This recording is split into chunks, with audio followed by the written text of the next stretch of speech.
walakini habari ya siku ile wala saa malaika hawajui wala mwana. Na nilieleza jambo hilo kwa sababu ya wengi kutokujua. Wanasema Yesu sio Mungu maana hajui siku yake ya kuja. Lakini Greek grammar haisemi jambo hilo vile, kwa sababu hajatumia neno ginosko. Katika lugha ya Kigiriki ametumia neno eidon, na linapokuwa ile neno likaungana na neno ile ambao ni negation, hapana, vinapoungana pamoja inapaswa itafsiriwe hawezi kusema, cannot tell.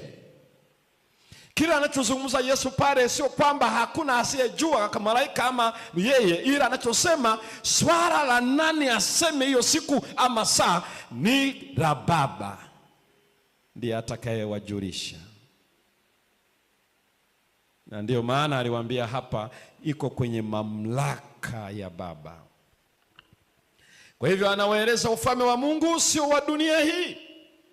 Na ndivyo alivyomjibu Pilato wakati anawaambia ujibu, ujui na mamlaka ya kufungua na kufunga. Yesu akasema ufalme wangu sio wa dunia hii wala sio wa hapa. Ndivyo alivyomjibu kwenye ile Injili ya Yohana sura 19. Ufalme wangu sio wa hapa. Ungelikuwa ni wa hapa, watumishi wangu wangenipigania nisitiwe mikononi mwa Wayahudi. Kwa hiyo Waisraeli wao wanaposema wanarejesha ufalme, wanafahamu ni ufalme wa kisiasa. Kwa hiyo walikuwa ni watu wa wanaharakati. Yesu anawaambia ufalme wangu sio wa kisiasa. Hauhusiani na Kaisaria, hauhusiani na utawala wa dunia hii. Ufalme huu ni ufalme tofauti, sio wa hapa. Kwa hiyo akawabadilisha bado, ili mgharimu pia baada ya kufuka kwake siku 40, akiwaelekeza watoe akili zao, waweke kwenye upambele juu ya ufalme wa Mungu, sio hapa duniani. Ndio maana tukajua ya kwamba ukiwekeza kwenye ufalme wa dunia hii, unataka haki ifanyike kila anayekufanyia haki wewe, ili ujue Yesu anakupenda. Unataka siasa za dunia zibadilike, ziende upande mzuri. Ni kama umesahau alichosema kwenye Mathayo 24 kwamba kutakuwa na vita na tetesi ya vita, kutakuwa na hiki. Atachoeleza hali ya watawala wa dunia na siasa za dunia zitaendelea kuwa mbaya, katili, ovu, zisizotenda haki.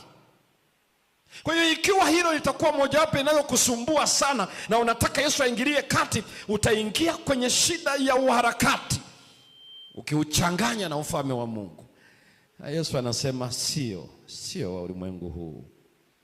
Kwa hiyo alitumia muda wa siku 40 kuhamisha political kingdom, awapeleke kwenye hiyo spiritual kingdom na ambao utawala wake ule wa utukufu unaokuja. Lakini wakatua anaeleza kwa sasa ni ufalme wa neema. Ufalme wa neema hauangaliwi kule, uko ndani ya mioyo yenu.